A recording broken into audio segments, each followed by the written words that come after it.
কি ব্যাপার মন্ত্রী, আজ এত দেরি হলো যে? একটু বাজারের দিকে গিয়েছিলাম। সে কি মন্ত্রী, মাইনে দেবার ভয়ে বাড়ির কাজের লোককে তাড়িয়ে দিয়েছেন নাকি? না মহারাজ, তা নয়, তবে কিনা তবে তবে কি মন্ত্রী? আসলে মহারাজ, গিন্নি কদিন যাবৎ বড্ড ইলিশ ইলিশ করছিল, তাই আমি নিজে গিয়ে তা বলবো কি মহারাজ, ইয়া বড় বড় ইলিশ ধরা পড়েছে। ধরা পড়েছে? বলেন কি মন্ত্রী, ইলিশা চোর না ডাকাত যে ধরা পড়বে? আগে ধরা পড়েছে মানে জেলেদের জালে উঠেছে। ভাই বলুন। সত্যি মহারাজ, এমন ইলিশ আমি বাপির জন্মে দেখিনি।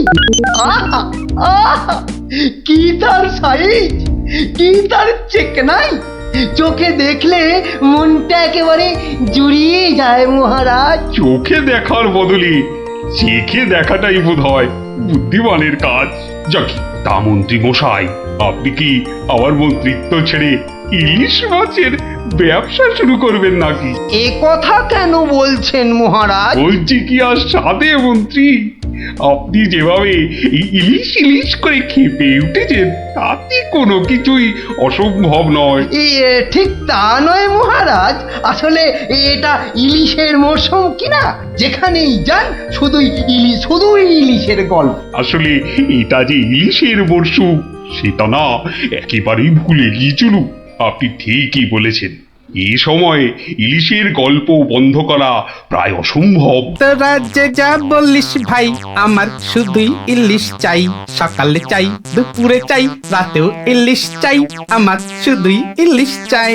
মহারাজ, ইলিশ কিনে ফেরার পথে কত লোক যে দাম জিজ্ঞাসা করেছে, কি বলবো মহারাজ। তা আমার দরবার থেকে বাজারের দূরত্ব কত মহামন্ত্রী? প্রায় মিনিট 10 রাস্তা। 10 মিনিট? আচ্ছা গোপাল, ইলিশ হাতে এই 10 মিনিটের পথ কি তুমি আসতে পারবে, যাতে কেউ দাম জানতে না চায়? মহারাজ, এটা এমন কি কঠিন কাজ মহারাজ? বেশ বেশ, তুমি যদি বাজার থেকে একটা এই বড় সড়ো ইলিশ মাছ হাতে নিয়ে প্রকাশ্য রাজপথ দিয়ে আমার দরবারে উপস্থিত হতে পারো, এবং যদি কেউ তোমাকে ইলিশ মাছের দাম জিজ্ঞাসা না করে, তাহলে তাহলে তোমাকে আমি 500 টাকা পুরস্কার দেব। কি তুমি রাজি তো? আমি রাজি মহারাজ। কিন্তু ভুল করেও কেউ যদি ইলিশের দাম জিজ্ঞাসা করে, তাহলে কিন্তু বুঝতেই পারছো, তোমার ওই 500 টাকা জরিমানা দিতে হবে। আর এটাই আমার শর্ত। আপনার শর্ত শিরোধার্য মহারাজ। আজ নির্ঘাত তুমি ঠকবে গোপাল, নির্ঘাত ঠকবে। পুরস্কার পাওয়া তো দূরের কথা, তুমি বরং জরিমানার 500 টাকা ট্যাঁকে গুজে মাছ কিনতে যাও। সে দেখা যাবে মন্ত্রী মশাই। তাহলে আমাকে মাছের দামটা দিন মহারাজ। ধন্যবাদ। এবার আমাকে তবে আসতে আজ্ঞা দিন মহারাজ। ঠিক আছে গোপাল, তাহলে শুভস্য শীঘ্রম, তুমি এখনই রওনা হয়ে যাও। আজ্ঞে মহারাজ, এই গেলুম আর এই এলুম। তোরা যে যা বললিস ভাই, আমার শুধুই ইলিশ চাই। সকালে চাই, দুপুরে চাই, রাতেও ইলিশ চাই। আমার শুধুই ইলিশ চাই। মন্ত্রী, বলতে আজ্ঞা হোক মহারাজ। আপনি আপনার বিশ্বস্ত কোনো লোককে পাঠান, যে গোপালকে অনুসরণ করবে আর রাজপথে যা যা ঘটেছে তার বর্ণনা দেবে। কিন্তু সাবধান, গোপাল যেন ঘুণাক্ষরেও কিছু টের না পায়। আপনি নিশ্চিন্তে থাকুন মহারাজ, আমি আমার সবচেয়ে বিশ্বস্ত অনুচরকে পাঠাচ্ছি। ফিরে এসে ও সবিস্তারে আপনাকে সব জানাবে। বেটা ধারের সব জারি জুরি আজই খতম হবে। ঠিক আছে, আমি তাহলে এখন একটু বিশ্রামে যাচ্ছি, আপনারাও আসুন।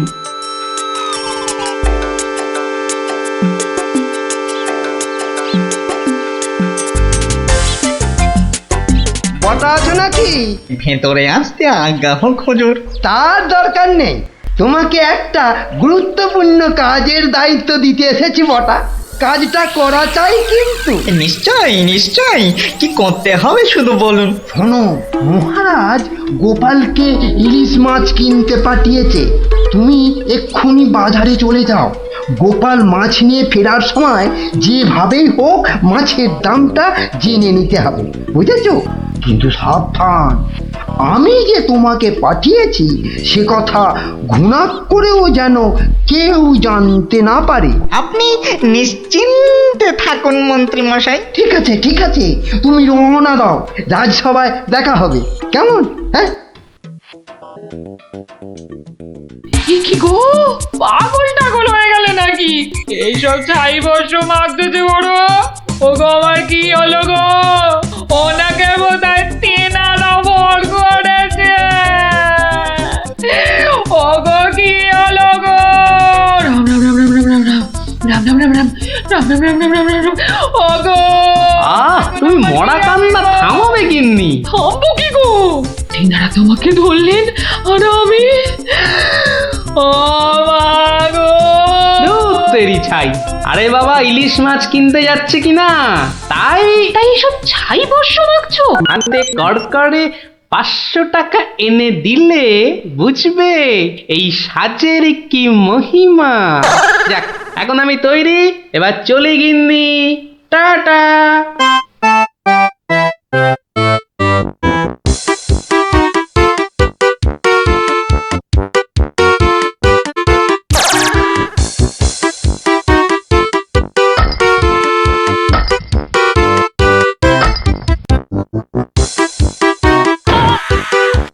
দেখ দেখ, লোকটা দিগম্বর, পাগলটাকে তো আগে কখনো দেখিনি। কিন্তু আমার যেন কেমন চেনা চেনা লাগছে। তা তো লাগবেই, রাঁচি থেকে ফিরলি কি না?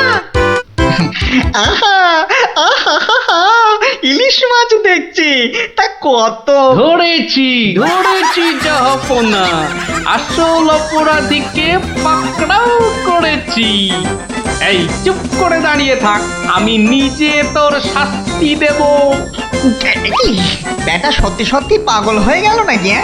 বলা যায় না, ইটটা যদি সত্যি সত্যি ছুঁড়ে দেয়, কাজ নেই কাজ নেই আর দাম জানায়, চাচা আপন প্রাণ বাঁচা। ওরে বাবা,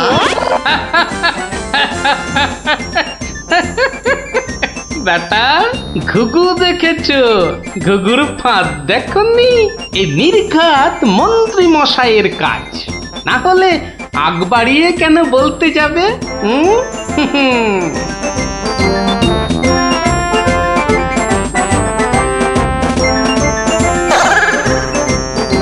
গোপাল, সে কি তোমার এই অবস্থা কেন? আগে এটার জন্য হুজুর, তার মানে? আপনার কথা মতো ইলিশ এনেছি মহারাজ, কিন্তু বিশ্বাস করুন মাছের দাম নিয়ে কেউ কোনো প্রশ্নই করেনি মহারাজ। বটি, মন্ত্রী, আপনার অনুচরদের ডাকুন। আমি হাজির মহারাজ। তুমি দেখেছো গোপালকে ইলিশের দাম নিয়ে কেউ কিচ্ছু বলেনি? হ্যাঁ মহারাজ, দেখেছি, কিন্তু কিন্তু কি? মানে গোপাল ভাঁড় পাগল হয়ে গেছে। সে কি? আজ্ঞে মহারাজ, পাগল না সাজলে মন্ত্রী মশাই আজ যে জিতে যেতেন। তার মানে?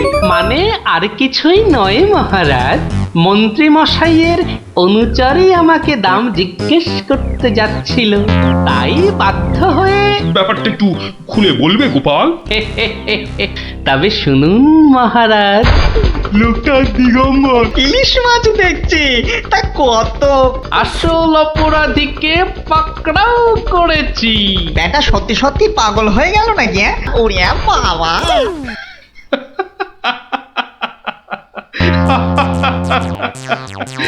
কি মন্ত্রী মশাই, গোপালের সঙ্গে আর লাগবে? হ্যাঁ, আমায় ক্ষমা করে দিন মহারাজ, আমি দুঃখিত। না না, শুধু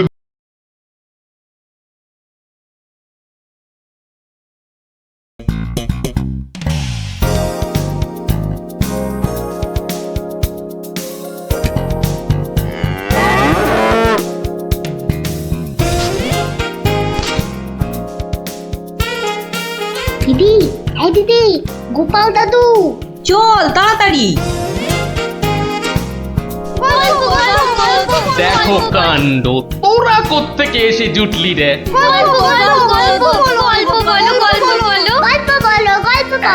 এই দেখো দেখো, আস্তে আস্তে আস্তে, আরে ধুতি খুলে যাবে রে, ধুতি খুলে যাবে। দাঁড়া দাঁড়া, ওরে রে, আমি এখন রাজসভায় যাচ্ছি, পরে এসে তোদের গল্প বলবো। এই দেখো, গল্প না বললে আমরা তোমাকে রাজসভায় যেতেই দেব না। ঠিক ঠিক, গল্প বলো, গল্প বলো। আচ্ছা আচ্ছা আচ্ছা, বেশ, চল ওই গাছতলাটায় গিয়ে বসি। হ্যাঁ, আয় আয় আয়। নাও এবার শুরু করো। শোন তো, তোরা তো ওই মুর্শিদাবাদের নবাবের কথা শুনেছিস? হ্যাঁ, এক ভীষণ হামখেয়ালি লোক, বুঝলি। হঠাৎ হঠাৎ তার মাথায় অদ্ভুত সব খেয়াল চাপে, আর তার জন্য মাথা খারাপ হয়ে যায় আমাদের মহারাজ ওই কৃষ্ণচন্দ্র। তো সেবার হলো কি,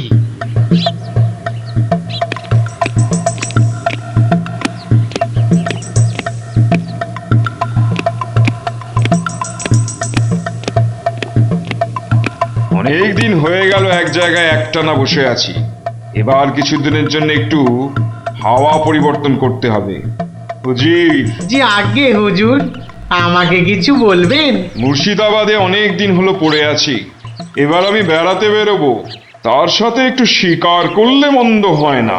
তুমি আমার যাওয়ার আয়োজন করো।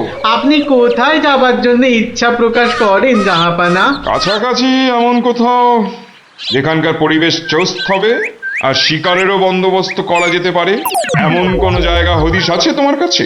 এমন একটা জায়গা আছে বটে, আর সেটা আপনার পরিচিত জায়গা। আমার পরিচিত জায়গা? কোন সে জায়গা? কেন হুজুর, আপনি মহারাজ কৃষ্ণচন্দ্রের কথা ভুলে গেলেন? কৃষ্ণচন্দ্র? হ্যাঁ হ্যাঁ, তিনি তো আপনাকে বারবারই সেখানে যেতে বলেছেন।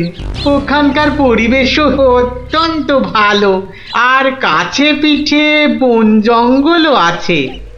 আপনার মনোবাসনা সেখানে সহজেই পূরণ হবে হুজুর। ঠিক বলেছো হুজি, ঠিক বলেছো। তুমি এখনই কৃষ্ণচন্দ্রকে সংবাদ পাঠিয়ে দাও যে আমি ওর রাজ্যে কিছুদিনের মধ্যেই ছাউনি ফেলবো। তিনি যেন আমাকে অভ্যর্থনা করার জন্য প্রস্তুত থাকেন। যাও।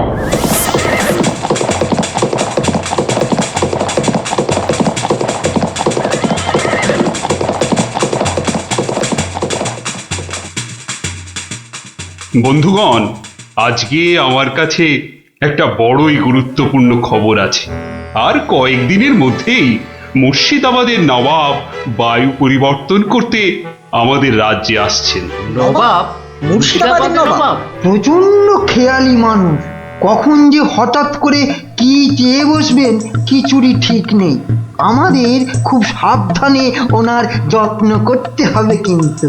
হ্যাঁ, তাছাড়া উনি রাজসভায় আসবেন না, রাজধানীর উত্তর দিকে যে বিশাল অরণ্য আছে তার পাশে ছাউনি ফেলবেন, আর শিকারও করবেন। নবাবের আরাম বিরামের যাতে কোনো ত্রুটি না হয় সেজন্য আমরা সবাই সজাগ থাকব। আমি নিজে সব ব্যবস্থার তদারকি করব। আমোদ প্রমোদ, ভালো ভালো খাবার, সব কিছুর ব্যবস্থা রাখতে হবে।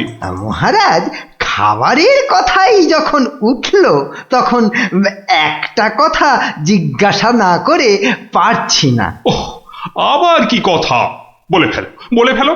মহারাজ, নবাব সাধারণত গোমাংসই খুবই পছন্দ করেন, কিন্তু এটা তো হিন্দু রাজ্য, এখানে গোমাংস তো পাওয়াও যাবে না। কিন্তু নবাব যদি জেদ ধরেন। খুবই গুরুত্বপূর্ণ প্রশ্ন করেছো মন্ত্রী। সেক্ষেত্রে আমাদের নবাবকে উত্তম রূপে খাসি আর মোরগের মাংস খাইয়ে মন ভরাতে হবে।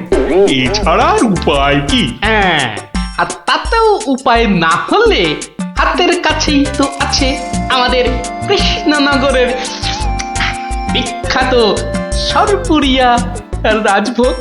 এর স্বাদে আর গন্ধে নবাব গোমাংসের কথা ভুলেই যাবে। ঠিক বলেছো গোপাল, নবাবের এমন খাতিরদারি করতে হবে যাতে সাপও মরে আর লাঠিও না ভাঙে। তাহলে আপনারা এবার তৈরি হয়ে নিন, আজ থেকেই কাজে লেগে পড়ুন, আর একদম সময় নষ্ট নয়।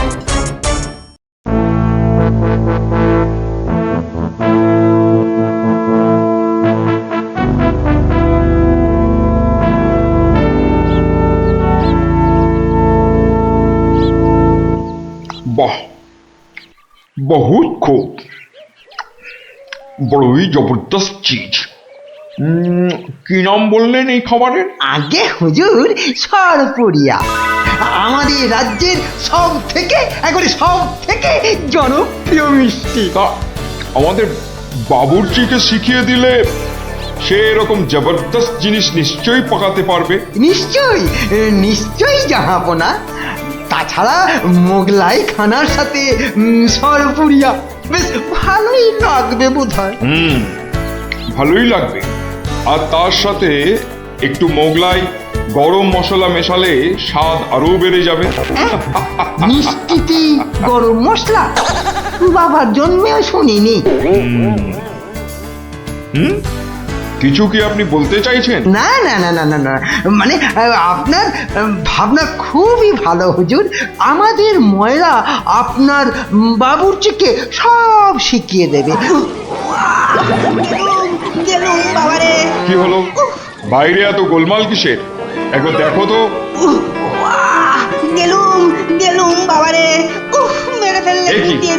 এ কি অবস্থা হয়েছে তোমার? কে এমন করলো? হুজুর ষাঁড়, ছাউনিতে ষাঁড় পড়েছে হুজুর, ষাঁড়। ষাঁড় এলো কোত্থেকে? কিচ্ছু বুঝতে পারছি না হুজুর, কোত্থেকে যেন এসে পড়েছে, পুরো শিবির একেবারে লন্ড ভন্ড করে দিচ্ছে হুজুর। ওই যে শুনুন আবার ডাকছে। ব্যাপারটা একবার নিজের চোখে দেখতে হচ্ছে। এই তোমরা সব চলো তো একবার দেখি। কোথায় কোথায় সেই বেয়াদব? আজকে আমি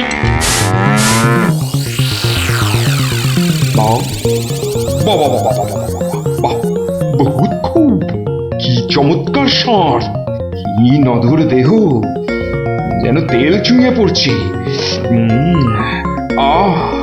একেবারে জবরদস্ত গোস্ত। হুজুর আমরা সবাই মিলে এখনই ওটাকে তাড়িয়ে দিচ্ছি। এই না, তাড়িও না, ইসকো পাকড়ো। পাকড়ো মানে? কি সুন্দর শরীর, চমৎকার মাংস হবে। বেটাকে ভালো করে ধর, আর শুনে রাখ, কাল এই ষাঁড়টাকেই জবাই করে আমার খানা পাকানো হবে। এই মাটি করেছে, এই যে মহারাজ কৃষ্ণচন্দ্রের পিতৃশ্রাদ্ধের বিশোৎসর্গ সার এবার নবাবের কবলে পড়েছে। ওর আর রক্ষে নেই। যাই তাড়াতাড়ি রাজসভায় যেতে হবে। খবরটা শুনলে মহারাজ নির্ঘাত মূর্ছা যাবেন। জাহাপনা, এবার আমাকে বিদায় দিন। রাজসভায় যেতে হবে, অনেক কাজ পড়ে আছে। হ্যাঁ, এবার আপনি আসুন। আর আগামীকাল আমি এখানে একটা বিরাট ভোজসভার আয়োজন করছি। কাল তাই আপনাদের মহারাজকে এখানে আসতে বলবেন। রাজাকে কাল আমি আদা দিয়ে ষাঁড়ের কোরমা খাওয়াবো, বুঝলেন? ঠিক আছে, সেলাম হুজুর। আদাব। আদাব আদাব। হ্যাঁ, আদা দিয়ে কোরমা হবে কাল।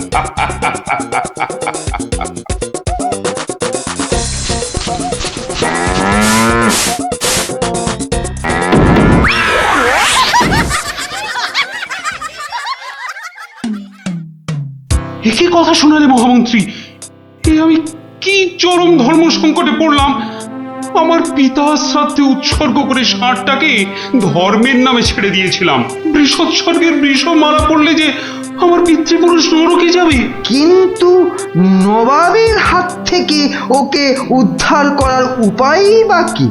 নবাব যাকে খেতে চাইছেন তাকে ছিনিয়ে আনার চেষ্টা মানে তো রাজদ্রোহ বই তো কিছু নয়। তাই তো, ওরে বাবা, সর্বনাশ হয়ে গেল, সর্বনাশ হয়ে গেল।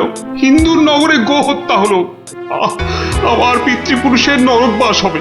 কোনো উপায় নেই ঠেকাবার। যত সব বদমাশ নবাব। আমাদের এ কি সর্বনাশ হলো, কি সর্বনাশ হলো! থামুন, বিপদের সময় একটা বুদ্ধি দেওয়ার নাম নেই, আবার নাকি কান্না কাঁদতে লেগেছে। সবাই সবাই একদম চুপ করে থাকবেন। আমাকে আমাকে একা ভাবতে দিন তো, দেখি দেখি কোনো শেষ রক্ষা করতে পারি কিনা। আগে মাফ করবেন মহারাজ, আমার উপর ভার দিলে আমি ষাঁড়টাকে নবাবের কবল থেকে খালাস করে আনতে পারি। কার সাথে টক্কর দিতে হবে বুঝতে পারছো? এ হলো স্বয়ং মুর্শিদাবাদের নবাব। আমার উপর ভরসা রাখুন মহারাজ, আমার জেদ তো আপনি ভালো করেই জানেন। তুমি বোধহয় নবাবকে ঠিকভাবে চেনো না। নবাবের মতো বদরাগী লোক রসিকতায় ভোলেন না। আপনাদের নবাবও কিন্তু আমাকে সম্যকভাবে চেনেন না। আপনি বলুন না মহারাজ, আমার দৌড় ওনার জানা আছে কি? তুমি ঠিক কি করতে চাও? আমি তো কিছুই ভেবে কুল পাচ্ছি না। আপনি শুধু একটা ছোট্ট কাজ করুন। ছোট্ট কাজ? ছোট্ট কাজ কিরকম? শুনুন মহারাজ, আর আপনি নবাবের নামে একখানি পত্র পাঠান। আমার কথা বলুন বলুন বলুন বলুন, আপনি আমাকে পাঠাচ্ছেন। তোমাকে পাঠাচ্ছি? কেন? কেন? স্রেফ নবাবের মনটা একটু ফুরফুরে করে দেবার জন্য আপনি আমাকে পাঠাচ্ছেন। গোপাল, আমার কিন্তু ভয় করছে। তুমি কাজ হাসিল করতে পারবে তো? ধরে নিন আপনার ষাঁড় আপনি ফেরত পেয়ে গেছেন। দেখুন এবার আপনার গোপালের খেল দেখুন। বেশ, তোমার কথা মতোই কাজ হবে।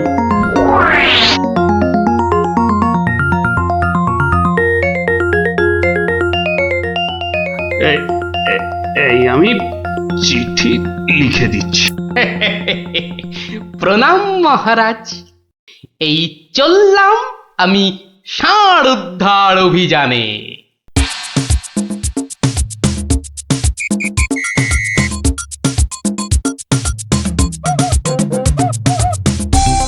সেলাম হুজুর, আপনার চরণে এই দাসের শত কোটি সেলাম।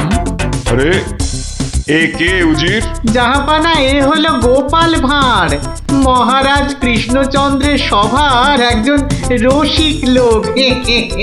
নবাবের দিল খুশ রাখবার জন্যেই রাজাজি একে পাঠিয়েছেন। দিলখুশ? বেশ বেশ। গোপাল, তোমার নাম আমি শুনেছি বটে। ঠিক আছে, তুমি আমার দিল খুশ করে দাও। হ্যাঁ, মাফ করবেন জাহাপনা, আমি এসেছিলাম আপনার দিল খুশ করার জন্য, কিন্তু এখানে এসে আমার দিল নাখুশ হয়ে গেল হুজুর। কেন কেন কেন কেন? আমি একটা বিচ্ছিরি দৃশ্য দেখতে পেয়েছি এখানে। ইস, ছ্যা, ছ্যা, ছ্যা, ছ্যা, ছ্যা, ছ্যা, থু, থু, থু, থু, থু, থু। কি দৃশ্য তুমি দেখলে যে এত নফরত? হুজুর, ওই নোংরা সাপটা কেন আপনার পবিত্র শিবিরে বেঁধে রেখেছেন জাহাপনা? নোংরা বলছো কেন? বেশ তাগড়াই আছে, ভালো গোস্ত হবে। হ্যাঁ হুজুর, খেয়ে ফেলুন, খেয়ে ফেলুন, যত তাড়াতাড়ি পারেন সাপটাকে খেয়ে ফেলুন। তুমি হিন্দু হয়ে ষাঁড় খাওয়ার কথা বলছো? হুজুর, ওই সাপটা বড়ই নোংরা। ও যা উৎপাত করে, গোটা দেশের লোক ওর জ্বালায় একেবারে অস্থির হয়ে যায় হুজুর। কে উৎপাত করে? গুটিয়ে দেয়? না হুজুর, তাহলে তো ল্যাটা চুকেই যেত। কিন্তু ওই সার যা করে, এই ও ও আমি মুখে আনতে পারবো না হুজুর।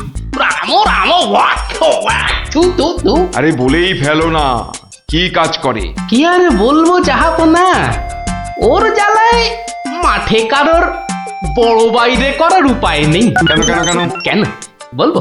বলেই ফেলি। হ্যাঁ, মানে ও মল ভিন্ন, মানে ওই ওই নোংরা ভিন্ন আর কি, আর কিছুই খায় না। মানে ওই গু খেকো সাপ। গু খেকো ষাঁড়?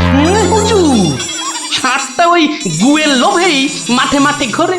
কোনো লোককে মাঠে বসতে দেখলেই হলো তাকে গুটিয়ে একেবারে তুলে দিয়ে তার ময়লাটা খেয়ে ফেলে। ছি ছি ছি, ছ্যা, ছ্যা, ছ্যা, ছ্যা, ছ্যা, ছ্যা। হ্যাঁ জাহাপনা, ওকে আপনি ওই যত তাড়াতাড়ি খেয়ে ফেলুন। হ্যাঁ, ওকে আপনি যত তাড়াতাড়ি খাবেন ততই আমাদের মঙ্গল। দেশের লোক নিশ্চিন্ত হয়ে মাঠে বসুক। তবা তবা তবা তবা, এই ষাঁড়ের মাংস আমি খেতে চেয়েছিলাম। আপনি কি অসুস্থ বোধ করছেন জাহাপনা? না না না না না, মানে ঠিক আছে ঠিক আছে। এই এই এই ষাঁড়টাকে এক্ষুনি বিদায় কর। হুজুর, ষাঁড়টার শরীর স্বাস্থ্য ভালোই, বেশ এই উপাদেয় মাংস হতো হুজুর। না হয় একটু ওই মলি খায় আর কি। না না না না, ওকে দূর করো, দূর করো। আর উজি, এক্ষুনি আমার মুর্শিদাবাদ ফেরার ব্যবস্থা করো, এক্ষুনি এক্ষুনি। জো হুকুম জাহাপানা। হুজুরের যেমন মরছি। আমি আসছি হুজুর, আদাব। হাট হাট, ওর দড়ি খুলে দে, যা যা যা যা।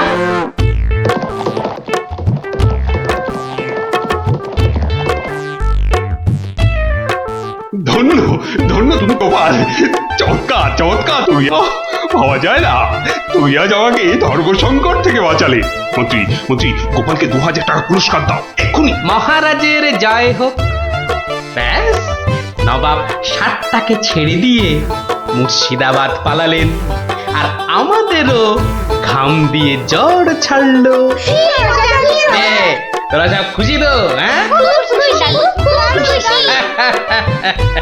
এবার তাহলে আমি রাজসভায় যাই।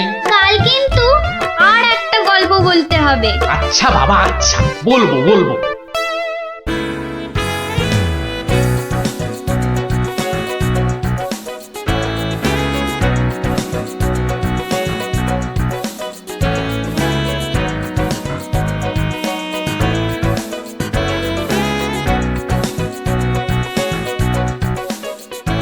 আমার অত দম নেই যে পুকুরের ওই পারে যাব। তুই তাহলে ঘাট ধরেই কাট, আমি ওই পাড়ের থেকে সাঁতারটা কেটেই আসি।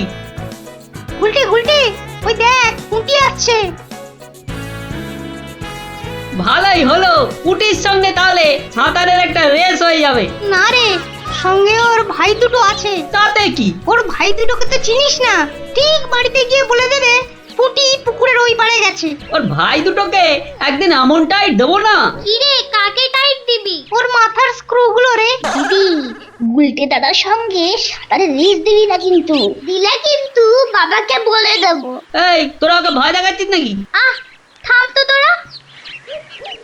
কি পুকুরের মাঝখানে একটা কি ভেসে আছে না? ঢিল ছুড়বো? ছড়ো ছড়ো। ও তো গোপাল দাদু।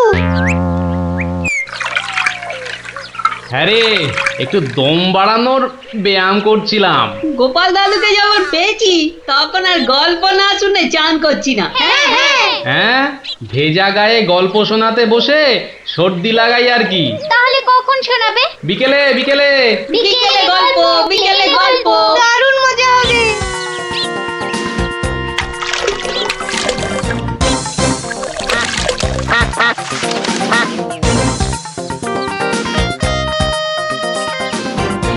গোপাল দাদু আজ বড্ড দেরি করছে। ওরে সবুরে মেওয়া ফলে। ঠিক বলেছিস। আচ্ছা পুটি, তুই বইয়ের ওই প্রবাদ বাক্যের জায়গাটা খুব ভালো করে পড়েছিস না রে? আবার শুরু করলি তো, সব সময় পড়া পড়া। ওই তো গোপাল দাদু। দাদু, আমরা তোমার জন্য কখন থেকে বসে আছি। বসে বসে কুমোদ ধরে গেল। চল চল চল, আর দেরি না করে শুরু করি তাহলে গল্প।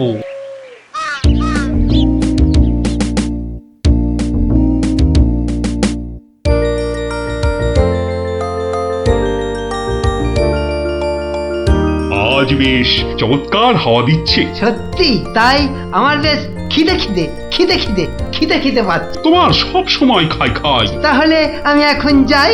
এই গাছের তলায় একটু দাঁড়াই। আমি বরং গাছের বাঁদরটাকে তাড়াই। হ্যাঁ, এই তোমার উচিত কাজ।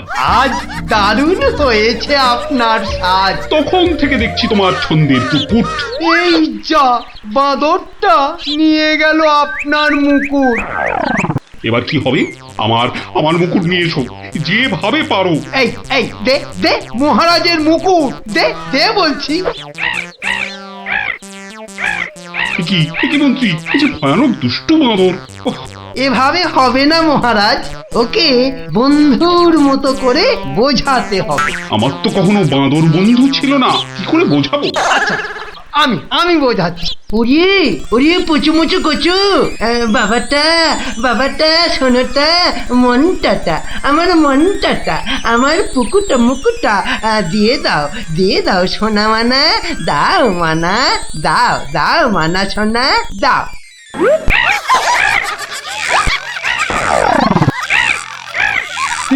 এই যে তোমাকে ভেঙাচ্ছে মন্ত্রী। তাই তো মনে হচ্ছে। তবে রে এবার ঢিল ছুরি, হ্যাঁ ছুরি।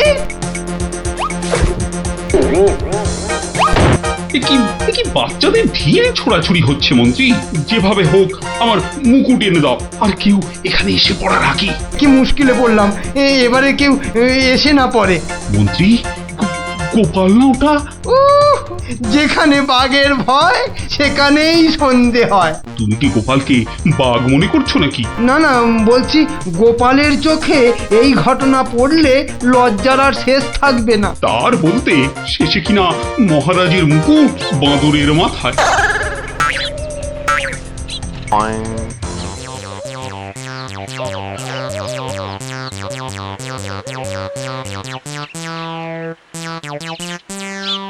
এ কি মহারাজ, লুকোচ্ছেন কেন? আহা, মন্ত্রী মশাই, আপনি আবার গাছে উঠছেন কেন? কি হয়েছে?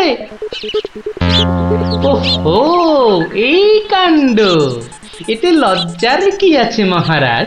যতই হোক বাঁদরটাই হচ্ছে মানুষের পূর্বপুরুষ। এত বকবক না করে বাঁদরটার মাথা থেকে মুকুটটা নিয়ে এসো দেখি। সে তো আনবই মহারাজ, তবে আপনার মতো গাছে উঠে নয়। ওই আমার মাথার পাগড়ি টান দিচ্ছ কেন? আরে মুখটা বন্ধ রেখে দেখে যান না মশাই। গোপাল, এটা কিন্তু বাড়াবাড়ি হয়ে যাচ্ছে বলে দিচ্ছি। বাড়াবাড়ি নয়, বাড়াবাড়ি নয়, বরং হচ্ছে বাঁদরের সঙ্গে মুকুটের ছাড়াছাড়ি। মহারাজ, আপনার মুকুট। আসি মহারাজ, এবার মাথায় মুকুট পরে বাইরে বেরোলে দয়া করে হাত দিয়ে ধরে রাখবেন। মন্ত্রী মশাই, আপনি বরং একটা দড়ি দিয়ে পাগড়িটা বেঁধে রাখবেন, কেমন? আসি।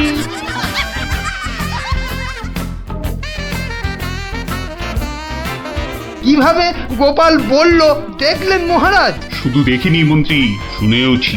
এর একটা বিহিত করতেই হবে, করতেই হবে। তুমিও ভাবো আর আমিও ভাবি।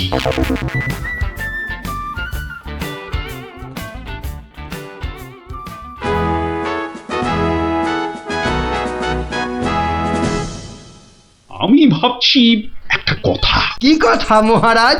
আচ্ছা, গোপাল এখনো আসেনি তো? না মহারাজ। তাহলে বলি শোনো, একটা দারুণ বুদ্ধি মাথায় এসেছে। বলে ফেলুন মহারাজ। বলবো তো বটে, তো ভাবছি। আবার কি ভাবছেন মহারাজ? ভাবছি যা ভেবেছি তাতে গোপাল জব্দ হবে তো? তা যা বলেছেন মহারাজ, আসলে গোপাল হচ্ছে পাঁকাল মাছের মতো। এই ধরবেন ও দেখবেন সুরুত করে পিছলে বেরিয়ে গেছে। তাই ভাবছি, মানে শেষ রক্ষা হবে তো? আবার ভাবছেন মহারাজ? না না, অনেক ভেবেছি, আর একদম ভাববো না। তাহলে মহারাজ যা ফোন দিয়ে এঁটেছেন সেটা কি করবেন? তোমার উপর প্রয়োগ করে দেখাবো যত সব। আগে গোপালকে আসতে দাও, তারপর আস্তে আস্তে সইয়ে ওকে আমি জব্দ করব। ও গোপালের কথা ভেবে না আমার এখনই দারুণ আনন্দ হচ্ছে। কি নিয়ে মহারাজ মন্ত্রীর কানে গুজুর গুজুর করছেন? দেখতে হচ্ছে।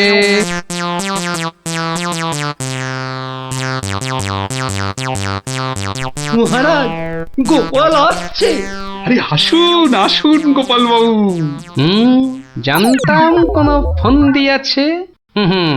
দেখা যাক।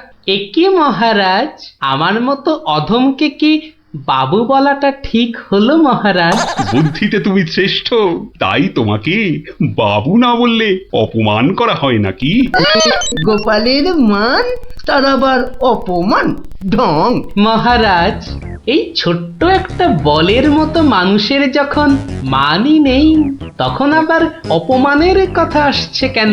ইস, তোমার যখন পছন্দ নয় তখন তোমাকে গোপাল বাবু বলবো না, কিন্তু তাহলে কি বলবো? কেন মহারাজ?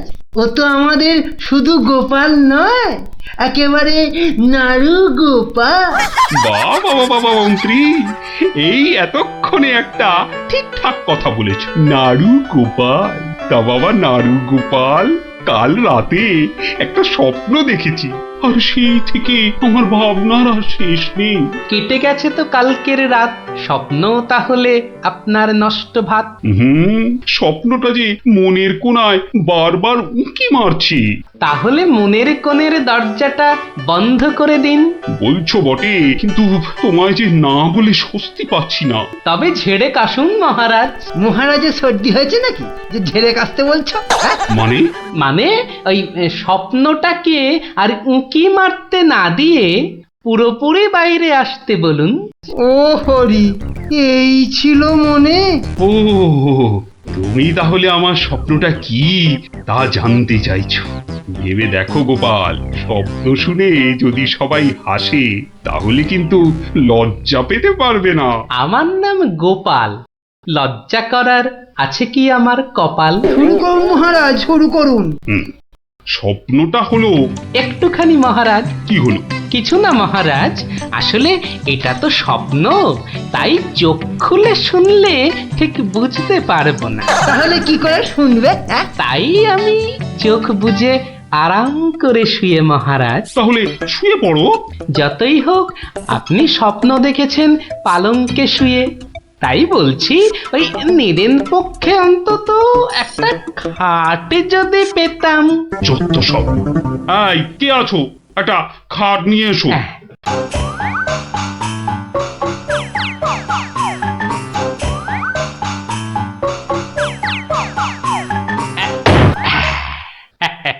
এই তো, এইবার একটু আরাম করে শুই। এইবার বলুন মহারাজ। আমি আর তুমি একটা সরু পথ দিয়ে হাঁটছি। মহারাজ এক মিনিট, কতটা সরু মহারাজ? ওই মন্ত্রী মশাইয়ের শরীরের মতো নাকি? উপা, কথা বলো না, স্বপ্নের ঘোরটা কেটে যাবে। ঠিক আছে, বলুন। পথে দুধারে দুই দিকে। আচ্ছা, তারপরে ঘটলো এক বিচ্ছিরি ঘটনা। যা গোপাল, কথা বলো না, স্বপ্নটা ভেঙে যাবে। বলুন মহারাজ। ব্যাস, আমরা পড়ে গেলাম। কোথায় মহারাজ? আপনি কি পড়েছেন? তাহলে আপনিও কথা না বলে চুপ করে শুনুন। একসাথে তো মহারাজ? না না, তুমি একটা দিঘিতে আর আমি অন্যটাতে। আপনি যেটাতে পড়লেন সেটা ছোট না বড়? গোপাল, কথা না বলে শোনো। বাহ, এই না হলে আমার মন্ত্রী, যেন আমি যন্ত্র আর তুমি যন্ত্রী। ছোট বড় জানি না, শুধু এটুকু দেখলাম, আমি যেটাতে পড়লাম সেটা ক্ষীরের দিঘি, আর তুমি যেটাতে পড়লে সেটা হলো গুয়ের। বলেন কি মহারাজ, গোপাল একেবারে গুয়ের দিঘিতে? তাই তো বলছি, কি বিচ্ছিরি ব্যাপার। গোপাল এবার মোক্ষম জব্দ। গু কথাটা শুনতে ভারী মন্দ, একে একটা অন্য নাম দিলে হয় না মহারাজ? দিন না সভাকবি, আমারও কেমন গু নামটা কানে বড্ড লাগছে। তাহলে বরং বলি, গোপাল গিয়ে পড়িল মলের দিঘিতে। মলের দিঘিতে?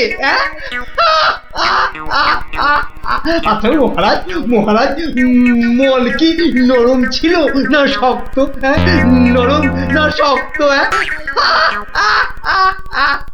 গোপালই ভালো বলতে পারবে যে মলটা কিরকম ছিল। ব্যাস, এরপরেই আবার ঘুম গেল ভেঙে। কই গোপাল, এবার চোখ খোলো, মহারাজের স্বপ্ন যে ভেঙে গেল। কি গোপাল, একেবারে চুপ মেরে গেলে যে? লজ্জায় গোপালের মুখ চোখ সব বন্ধ। আমার স্বপ্ন যে এখনো শেষ হয়নি মহারাজ। তাই নাকি? হয়েছে গোপাল, হয়েছে। গোপাল, তুমি এইবার মহারাজের কাছে দারুণ জব্দ হয়েছো। ওঠো, লজ্জার মাথা খেয়ে এবার বাড়ি যাও। এইবার আমার স্বপ্নটা ভাঙলো।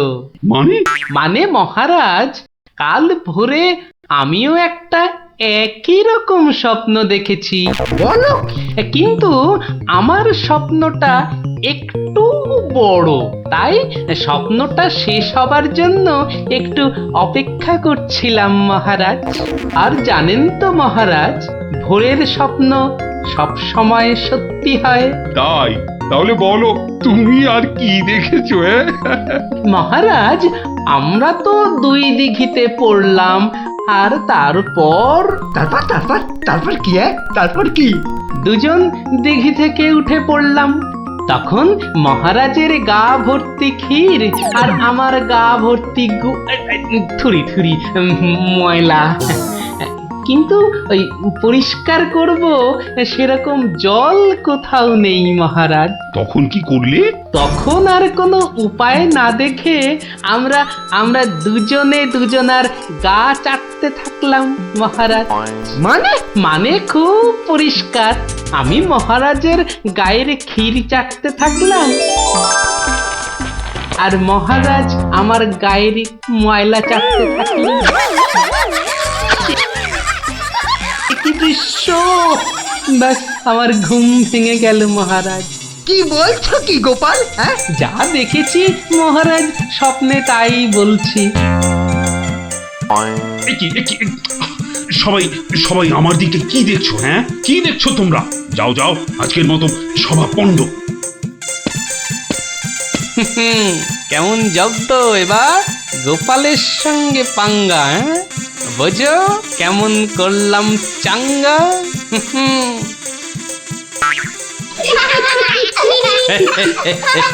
এই জন্য বলি, করতে গেলে ফাইট হতে হবে টাইট, বুঝলি? সত্যি গোপাল দাদু, তোমার জবাব নেই। আর একটা হবে নাকি দাদু? দিনে একটাই গল্প যথেষ্ট, আর নয়। তাই তো বলি গোপাল দাদু, আর তার গল্প শুনতে হবে অল্প স্বল্প। এই তো আমার গল্প শুনে শুনে দেখছি তোদেরও বুদ্ধিও খোলতাই হচ্ছে। হ্যাঁ